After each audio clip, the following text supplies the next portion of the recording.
Buenas noches, amigas y amigos, espero que se encuentren muy bien, espero que se encuentren cumpliendo las medidas correspondientes de cuarentena, y en esta oportunidad les estoy dando la bienvenida a este video donde voy a trabajar manipulaciones psicopáticas.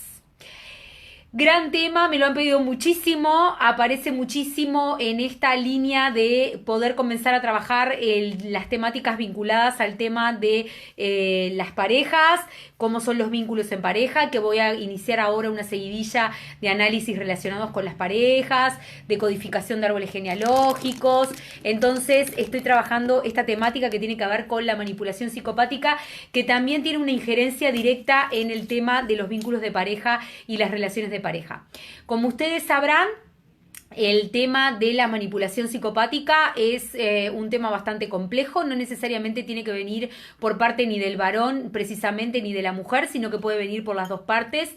Dentro de los vínculos de pareja es un gran problema porque, no se trata de la negociación solamente entre las dos partes de la pareja, sino que es cuando ya se traspasa ese concepto de la negociación, diríamos, y de la mediación normal y esperable en los vínculos de pareja, y empiezan a aparecer otro tipo de problemáticas asociadas a algo mucho más patológico, como por ejemplo manipular al otro para que haga algo según lo que yo deseo, sin pedirle su opinión, o poder manejarlo a distancia, o poder manejarlo a través de culpas, etc. La manipulación psicopática funciona principalmente basándose en un único aspecto psicológico clave, que es ofrecerle a la otra parte, a la otra persona, lo que la otra persona expresa o de alguna manera nos ha confiado en sus momentos de intimidad, que es aquello que interpreta que le falta. Si bien, como yo siempre digo, los vínculos de pareja se constituyen en base a aquello que nos falta, porque nosotros nos acercamos al otro para poder ofrecerle aquello que le falta y el otro a nosotros lo mismo, cuando esto se torna o se instala desde un lugar mucho más patológico, donde es un toma y daca, pero a su vez es casi una negociación, que puede ser obscena, hasta puede ser dicha, hasta puede ser expresada de una manera mucho más compleja desde el punto de vista de lo que es, la violencia psicológica. Ahí estamos frente a una manipulación psicopática. El psicopático es un sujeto que tiene un trastorno de personalidad. Los trastornos de personalidad están relacionados principalmente con un trastorno o una alteración que tiene la persona de cómo se maneja frente al mundo. La palabra personalidad viene del griego personae y quiere decir máscara. Ustedes saben bien que ninguno de nosotros se muestra tal cual es en la vida real. Nosotros tomamos recaudos, tratamos de defendernos y de protegernos frente al entorno, porque es, la manera que tenemos de cuidarnos y de evitar que nos agredan. Entonces claramente uno siempre pone algún tipo de filtro, algún tipo de máscara, pero cuando esa máscara se transforma en la verdadera esencia de la persona, nos encontramos frente a un trastorno de personalidad importante, que justamente por esa misma razón configura un trastorno, un conflicto, un trauma, una circunstancia que puede destruir mucho desde el punto de vista psicológico a las personas que tengamos alrededor. El manipulador, patológico, es un sujeto que está obsesionado y está totalmente enceguecido por poseer control y poder sobre los que tiene a su alrededor.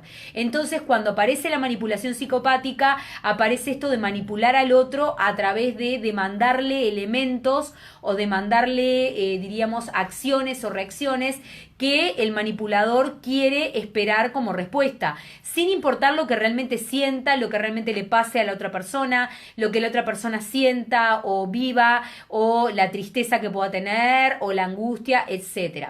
Por ejemplo, he estado en presencia de casos donde, por ejemplo, la pareja del paciente, no importa que puede ser mujer o puede ser hombre, le jugaba una broma macabra a la otra parte, y la otra parte se angustiaba al punto de llorar y entrar en una crisis, y la persona que estaba haciendo la broma continuaba la broma para después al rato terminar diciendo que se trataba de una broma y que era todo falsa, la noticia terrible que le estaba dando a este paciente.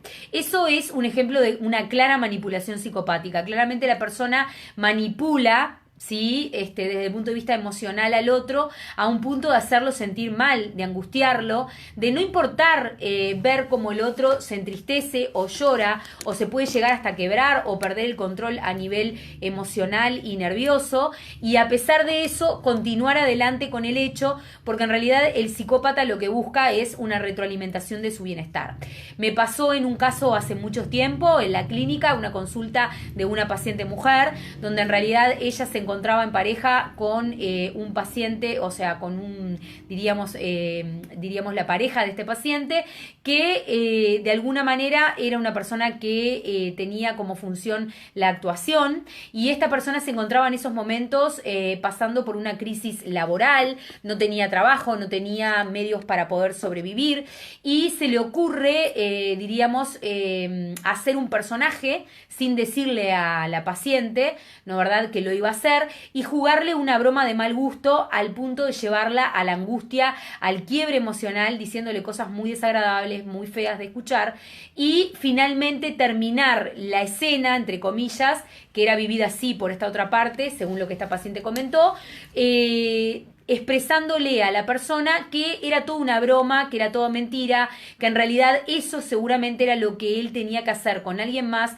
para poder conseguir así un medio de vida y presentar una obra de teatro nueva, que era una buena idea. O sea, utilizó a la paciente, diríamos, para sus beneficios emocionales retorcidos, ¿sí? Sin importar que ella sufriera, que ella se angustiara, que ella transitara por un momento muy complicado y muy difícil, para después decirle que se trataba todo de un engaño, de una mentira, donde él estaba utilizando los elementos de la paciente para poder ver si podía conseguir algún tipo de método laboral distinto para salir adelante de su crisis económica. O sea, algo bastante terrible, que en realidad quizás les puede sonar banal planteado de esta manera, sin embargo, vivir con una persona de estas características puede ser demasiado deteriorante, puede generar circunstancias postraumáticas en la víctima, que a la víctima le cueste realmente, poder salir adelante posteriormente, y principalmente una marca que es clave en todas las víctimas de trastorno de personalidad, que es la desconfianza cronificada. O sea,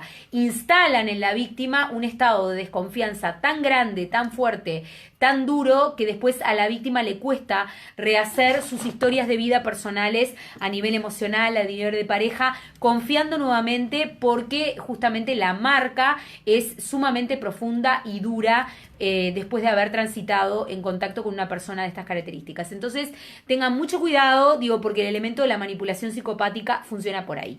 Vuelvo al argumento central. ¿Qué es lo que hace la persona que tiene un trastorno de personalidad? Sabe la diferencia entre bien y el mal, pero manipula justamente, y esta es la clave, para obtener sus beneficios personales por encima y aplastando el bienestar de la otra persona, sin contemplación de lo que le pasa al otro y solamente centrándose en cómo soluciona sus problemas personales independientemente de lo que suceda en su entorno. Entonces, ¿qué va a ofrecernos el psicopático? Nos va a ofrecer todo aquello que nosotros de alguna manera en algún momento le confiamos, diciéndole que nos faltaba, que no necesitábamos. Por ejemplo, si yo soy una mujer que me caracterizo por necesitar en las relaciones de pareja protección y contención, el psicopático va a ver una oportunidad en esa circunstancia y me va a ofrecer, como forma de acercarse, protección, contención, escucha, soporte, inclusive va a teatralizar una cantidad de circunstancias para demostrar que me puede dar eso y muchísimo más,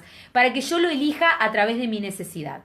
Y ese es el centro al que quiero llegar en este video que estoy compartiendo con todos ustedes. Que la manipulación psicopática se basa, se para y se centra principalmente en que nos ofrecen algo que saben que nosotros necesitamos, o que principalmente desde el punto de vista psicológico nosotros asociamos a algo muy importante simbólicamente, emocionalmente y afectivamente para todos nosotros según la historia de vida que traemos. Por ejemplo, si para mí es central la confianza, seguramente se va a mostrar como una persona sumamente fiable, una persona en la que puedo confiar ampliamente, una persona en la que puedo creer en todo lo que dice y en todo lo que hace, y me va a demostrar poco menos que transformándose casi en un sacerdote, que yo puedo confiar libremente en él. Entonces la víctima claramente cree de una manera abierta, sin ningún tipo de filtros y limitaciones, en lo que la otra persona le ofrece, y ahí es cuando aparece la instalación de la manipulación. Ahí es cuando se inicia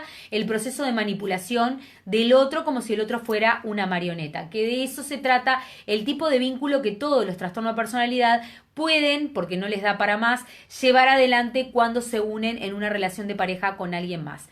Lo que buscan todo el tiempo es manipular a la otra persona. Les voy a poner otro ejemplo, porque en este tipo de circunstancias los ejemplos son claves. Por ejemplo, piensen en circunstancias, diríamos, básicas o concretas, como una discusión de pareja.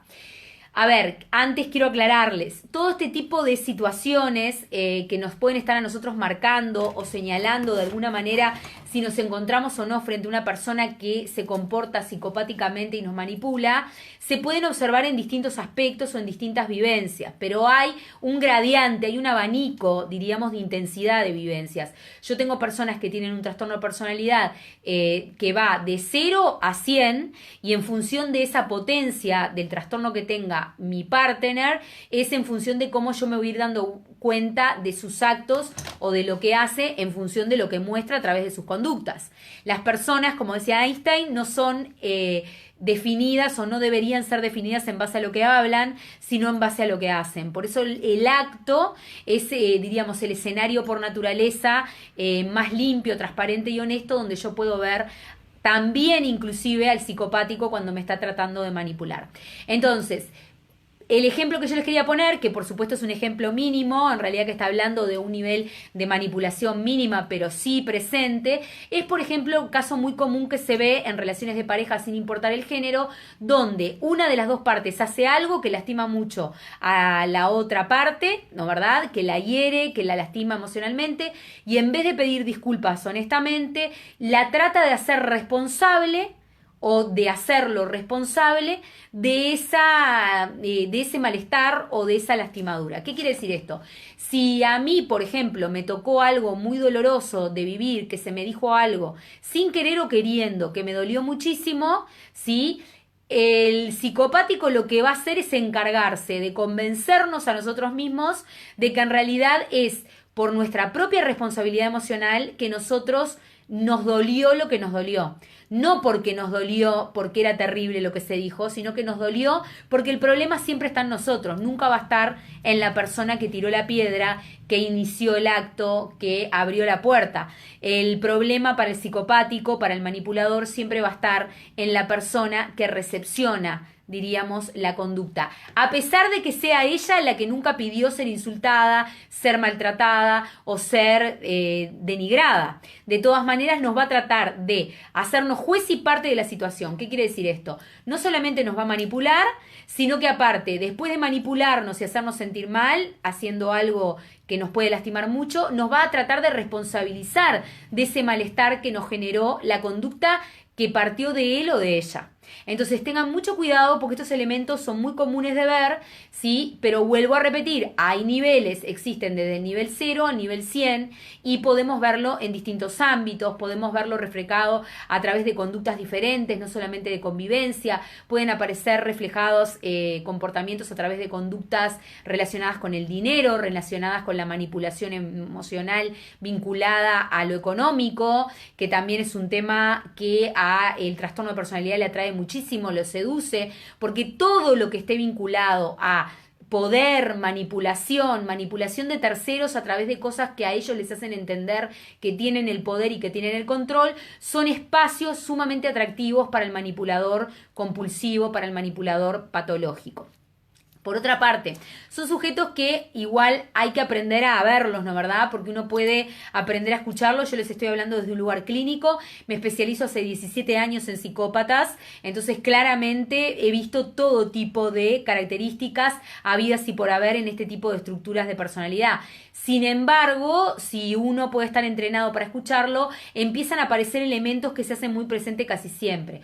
Por lo general son personas que se caracterizan por no tener ningún tipo de empatía, por por el malestar del otro, si les cuesta entender por qué el otro está mal o por qué el otro está triste, directamente lo ponen en un tercer plano, no solamente les cuesta, sino que no les importa, pasan por encima de esta situación, pero aparte suman otros aspectos. Por ejemplo, son incapaces de poder tener empatía o de comprender realmente lo que es la empatía. La empatía es cuando nosotros nos ponemos en los zapatos del otro, tratando de buscar ser el otro y sentir como el otro. Seguramente lo que les va a pasar si se encuentran frente a un psicopático es que les va a contestar que ellos tratan de ponerse en el lugar del otro, pero siguen siendo ellos mismos, porque hay una dificultad de poder sacarse, diríamos, el personaje en el que siempre están y bajar los niveles, diríamos, de arrogancia, de prepotencia, acceder a una cuestión mucho más humilde y poder ponerse en el lugar del otro desde los ojos del otro, no desde los ojos todavía de ellos mismos. Ellos siempre son sujetos sumamente ególatras, que están viendo la realidad desde su ombligo nada más, por su beneficio y para su beneficio. Esto es tremendo decirlo así, pero en realidad funcionan de esta manera, es una de las características principales. No presentan culpa en la comisión de sus actos, pueden decir y hacer lo que sienten sin importarles lo que puedan lastimar en la persona que tengan al lado, en su compañero, en su compañera, en sus hijos. Las personas en realidad son escalones o son trampolines para poder llegar a otros medios, a otros lugares, a otros espacios. Por eso para el psicópata o el psicopático no está presente nunca, diríamos, en la realidad en la que se maneja mental, la emoción del tercero, porque en realidad la emoción de un otro no solamente no la entienden, sino que aparte no evitan tener que interpretarla para que no les complique, diríamos, el avance o el acceso a otros niveles, a otros momentos, a otro tipo de, diríamos, elemento que puedan conseguir beneficiándose de la relación. Todas las personas para el trastorno de personalidad son un beneficio en potencia. O sea, nosotros no somos vistos como seres humanos con sentimientos y con emociones, nos ven como objetos y nos ven de alguna manera como escalones que hay que subir, hay que pisar para poder pasar a un nivel superior. Este tipo de elementos, que es bastante complicado, que les estoy diciendo a continuación, aparece mucho. No quiere decir, vuelvo a repetir, que aparezca en este estado de manera totalmente ampliada y de manera totalmente visible a primer impacto, pero sí pueden encontrar pequeños rasgos caracterizados por este tipo de elementos que es muy común de ver en este tipo de funcionamientos de personalidad. Entonces, vuelvo al eje central del video que nos convoca en este momento ahora a todos. ¿Qué es lo que va a hacer entonces para acercarse? Me va a buscar ofrecer aquello que yo todo el tiempo estoy pidiendo. Entonces, cuidado, porque acá lo que es clave es que la potencial víctima esté educada. ¿Qué quiere decir esto? Si yo soy la potencial víctima de un tiburón, lo que tengo que cuidar es no tener ningún tipo de cicatriz ni tener ningún tipo de herida abierta por encima de la superficie de mi cuerpo. Todas las fugas que puedan estar presentes en mí, como grietas como persona, que yo sienta que no puedo responder sobre esos problemas míos, que todavía no los analicé, que todavía no los vi, que no los identifico o que simplemente en muchos casos puedo negarlos, hacen que el psicopático vaya directamente a ese lugar y se instale, se pare, se plante en ese sitio con el objetivo de poder darnos a entender que nos va a ofrecer absolutamente todo para que nosotros podamos sanar ese canal, sanar esa herida, sanar ese daño. Y en realidad lo que yo les quiero decir en este mensaje es que solamente nosotros mismos somos los que podemos sanarnos, los que podemos evolucionar y los que podemos avanzar. Entonces hay una pauta que es clave y que es la inmunidad número 1 para potenciales víctimas de manipuladores compulsivos, que es la de ser conscientes de nuestros propios defectos y tratar de responsabilizarnos por ellos, funcionando en esta línea de solucionarnos nosotros mismos sin buscar a alguien que nos esté ayudando todo el tiempo de una manera totalmente demandante, o sea, sin entrar en este juego de demando ayuda, demando pedido de auxilio, demando esto, porque el psicopático va a ser el primero en olfatear, diríamos, esta herida, como si fuese un tiburón, y va a ir directo a donde tenemos ese canal abierto, a donde tenemos ese rasgo que en realidad algo nos falla en nuestro interior, para ofrecernos mágicamente poder solucionar esto de manera inmediata a cambio de que nos quedemos al lado de ellos. ¿Por qué ofrecen tanto? ¿Por qué ofrecen tanto?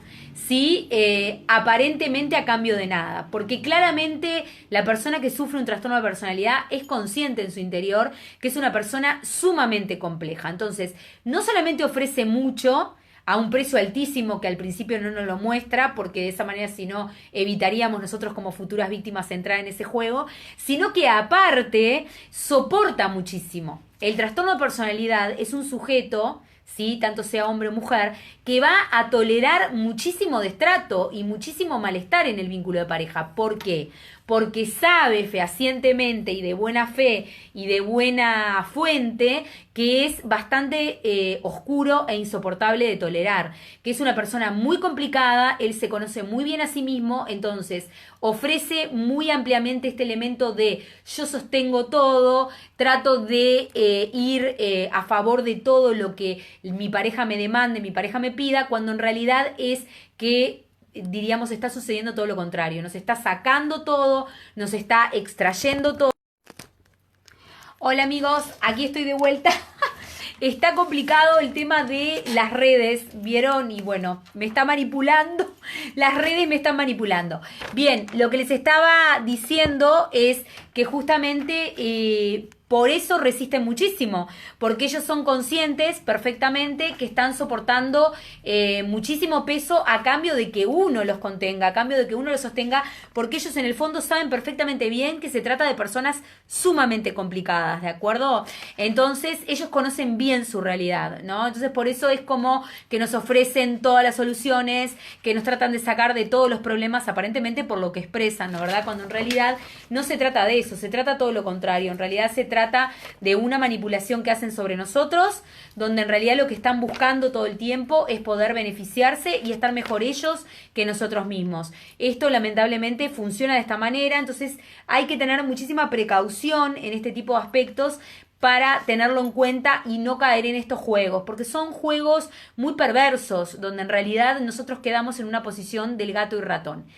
¿Cómo el ratón se libera de ese juego? Es muy simple, el ratón se libera responsabilizándose. O sea, si nosotros nos hacemos responsables en realidad de nuestras actitudes, de nuestras conductas, no vamos a estar dependiendo de manera codependiente y por ende patológica de una persona que nos acompañe todo el tiempo para hacer todo lo que nosotros creemos que no podemos hacer por nosotros mismos. Porque acuérdense, la entrada manipuladora del manipulador patológico, del psicopático, es ingresar a nosotros por intermedio de nuestras heridas. Es como el tiburón, olfatea dónde está la herida que sangra y va hacia ella.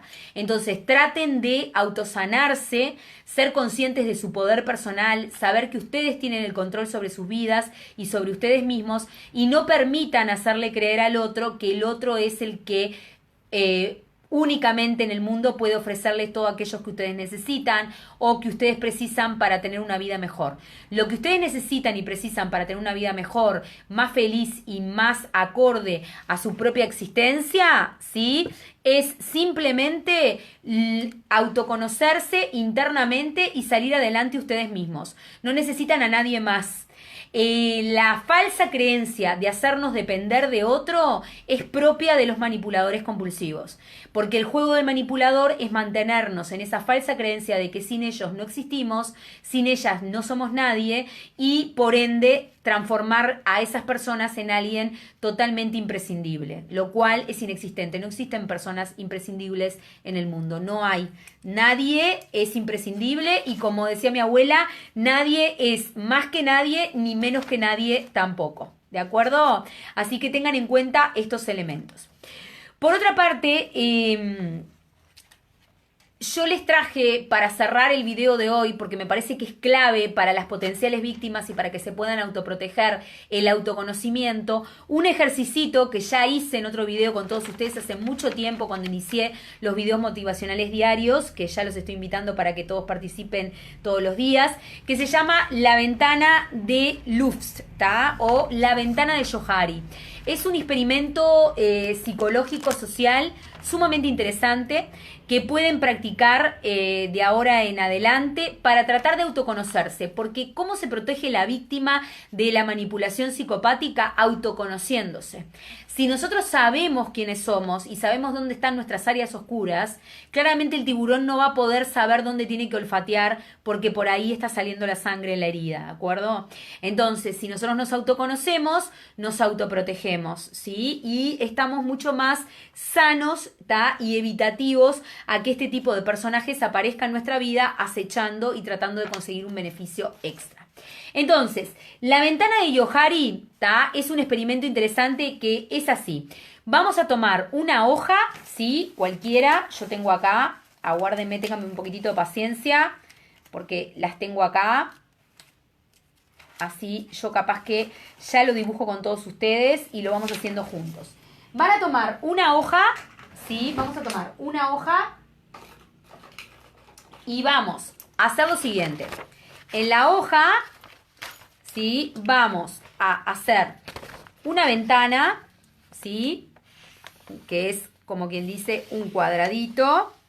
Disculpen que si sale medio chanfleado, disculpen, bien. Y lo vamos a dividir ahora en 4. ¿De acuerdo? Entonces, acá vamos a poner 0 y acá vamos a poner 100. Y acá vamos a poner 0, que ya estaba puesto, y acá vamos a poner 100, ¿sí? Entonces vamos a tener dos abscisas, ¿sí? Que vendrían a ser como dos coordenadas de 0 a 100 y de 0 a 100, ¿bien? Entonces, acá arriba, ¿sí? De 0 a 100, ustedes van a ser bien sinceros y me van a decir en una hoja, cuando hagan el ejercicio, lo van a poner y lo van a anotar. De 0 a 100, ¿cuánto les importa a ustedes la opinión de los demás sobre ustedes mismos? ¿Sí? 0, por ejemplo, sería no me importa nada. O sea, directamente interpreto que lo que el otro opina de mí no me importa, no me interesa, no vale absolutamente nada, yo soy quien soy y hago lo que quiero. Un 50, ¿sí? Un 50% que me importa sería, bueno, sí, me importa porque capaz que puedo cambiar algún tipo de característica acerca de mi forma de ser, porque uno no siempre ve de manera objetiva sus propias características y sus propias maneras de ser. Y un 100 es directamente si salgo de mi casa vestido de una determinada manera y el vecino de enfrente me mira y me pone mala cara, entonces vuelvo a entrar a mi casa y me cambio porque quiere decir que los demás están opinando que estoy mal vestido. ¿Sí? De 0 a 100, ¿cuánto me importa la opinión de los demás acerca de mi propia existencia? Ese es el primer ejercicio que van a hacer y lo van a marcar. Entonces, si ustedes, por ejemplo, marcan un valor de 70, que les importa 70 puntos, lo que el otro opina de ustedes, van a tener una marquita a esta altura. ¿Estamos de acuerdo? Bien, acá marcaron ustedes. Por ejemplo, ¿no? No necesariamente tiene que ser así, ¿de acuerdo? Bien, vamos por la segunda coordenada, de 0 a 100, ¿sí? De 0 a 100, ¿cuánto me animo yo a decir lo que pienso?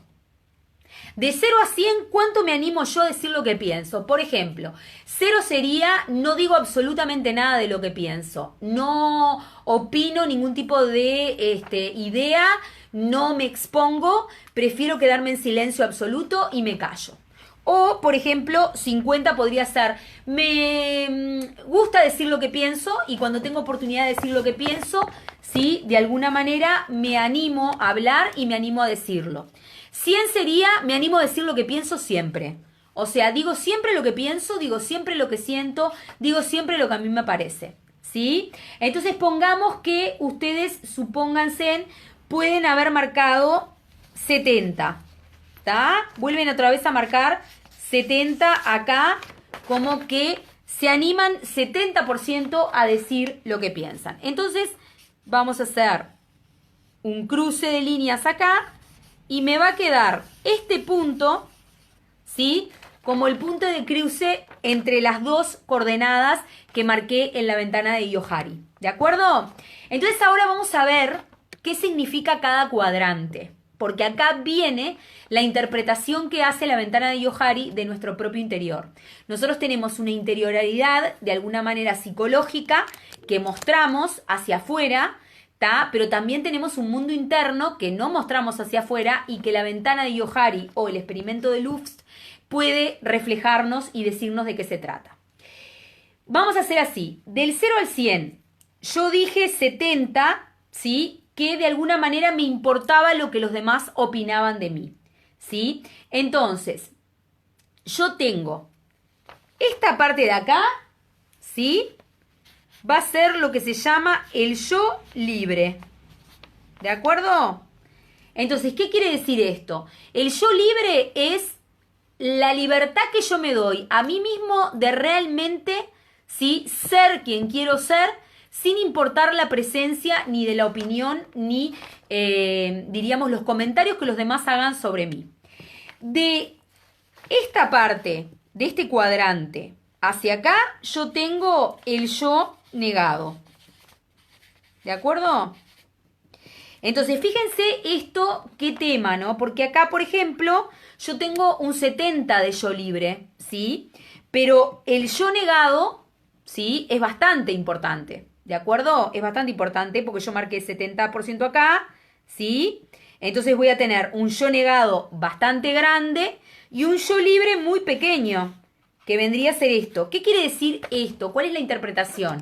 Que en realidad a mí, ¿sí? Me importa muchísimo lo que opinan los demás de mí y yo me limito mucho a mostrarme tal cual soy, porque mi yo negado va a ser más grande que mi yo libre, porque yo marqué 70. Lo que hubiera sido bueno sería marcar algo cercano a los 50, donde el yo negado y el yo libre serían lo mismo. Por consiguiente, me animo a mostrarme tal cual soy y no hay ocultaciones, ¿sí? Mientras que acá el yo negado es muy grande. Quiere decir que yo no me animo en mi totalidad, en 70 puntos, a mostrar tal cual lo que siento y lo que soy, ¿sí? Tengo solamente un 30%, ¿sí? Que sobra, que es realmente tal cual me muestro, y hay muchísimo mundo del yo negado que niego y como niego lo de alguna manera oculto, ¿sí?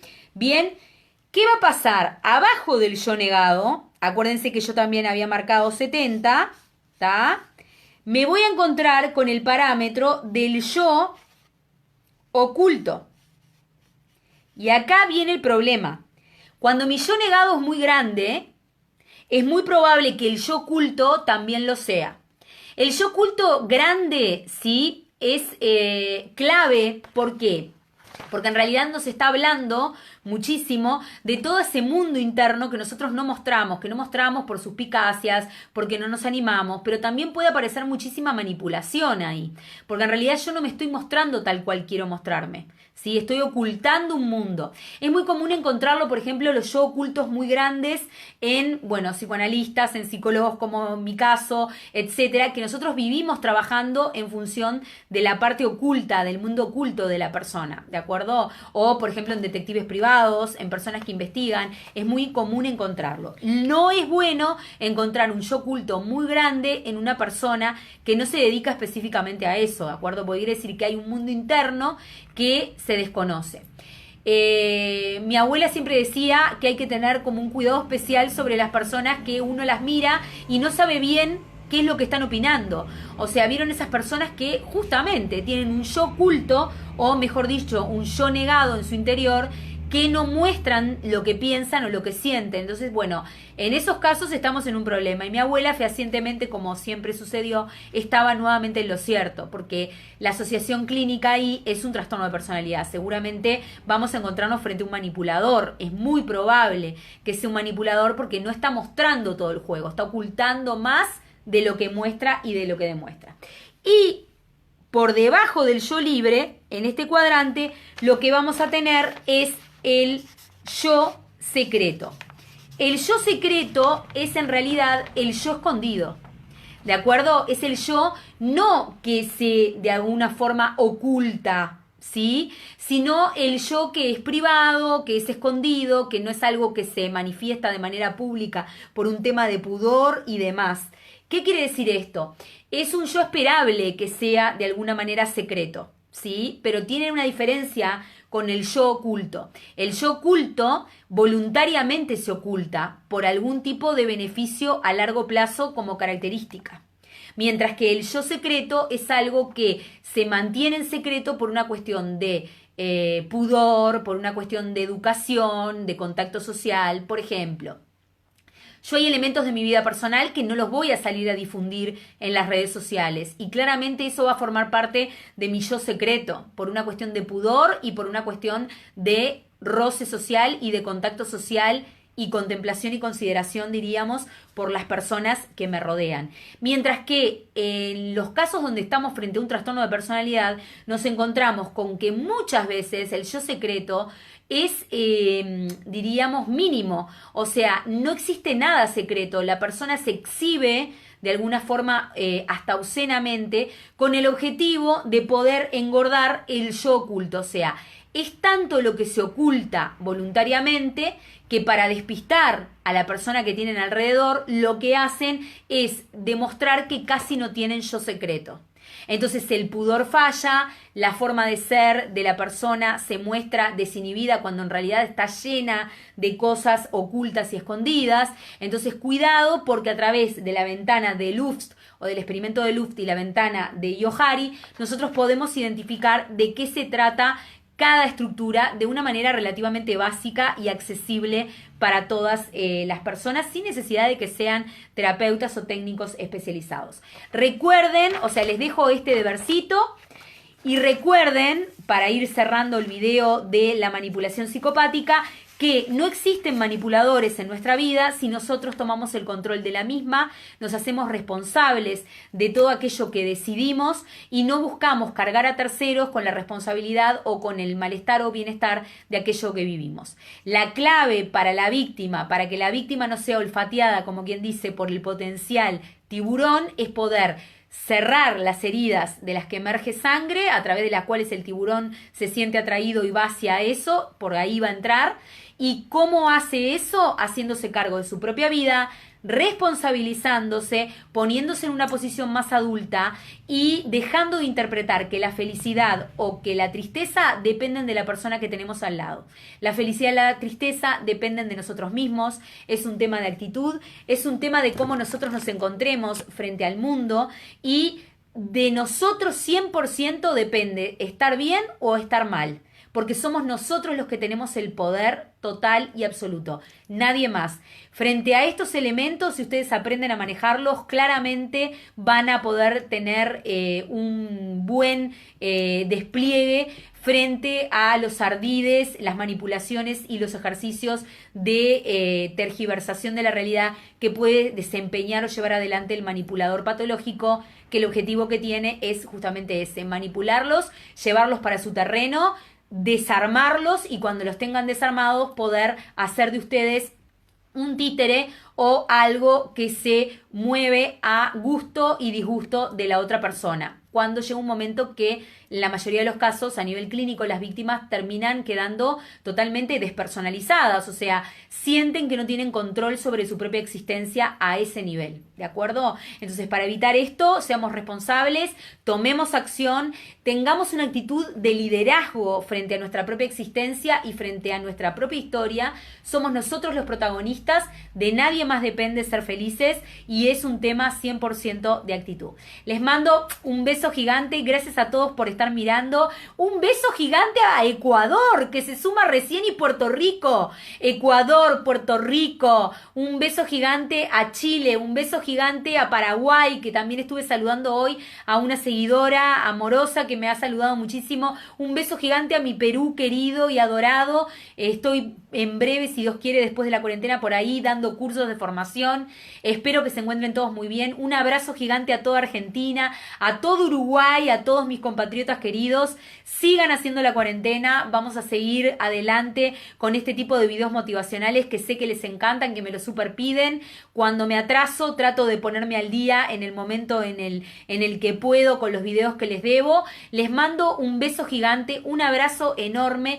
Cuídense muchísimo, quiéranse muchísimo, que la vida vale la pena vivirla y es un regalo divino. Agradézcanle a Dios un día más de vida porque ya solamente con eso estamos cumplidos de estar felices por cada día que pasa. Les mando un beso gigante, gracias por los corazones, gracias por los likes, abrazo gigante, saludos Bendiciones a todos, cuídense muchísimo y nos vemos en el próximo video. Se pueden suscribir a mi canal por YouTube, ¿sí? Estoy por el Facebook, por Instagram, estoy conectada siempre a las órdenes y a la disposición de cada uno de ustedes, así que bienvenidos todos sus comentarios, gracias por los besos, por los abrazos, por los mensajes que me mandan, por estar siempre ahí, por estar agradecidos de recibir lo que reciben, que yo les ofrezco y que se los ofrezco de todo corazón, y que la agradecida antes que nada soy yo realmente de que me den esta oportunidad de poder acompañarlos, aconsejarlos y orientarlos lo mejor posible para que todos tengamos una mejor calidad de vida día a día. Les mando un abrazo gigante, los quiero mucho,